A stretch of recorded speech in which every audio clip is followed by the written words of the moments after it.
If you're experiencing account sync issues in EA FC25, follow these steps to troubleshoot and resolve the problem effectively.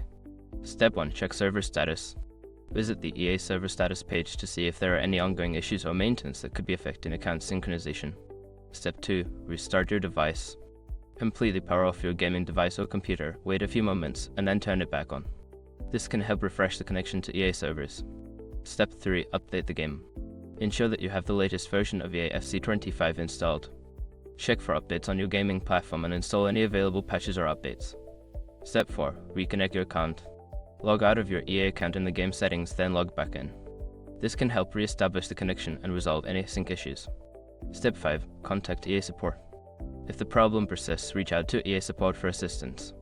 Provide them with details about the issue and any troubleshooting steps you have already taken.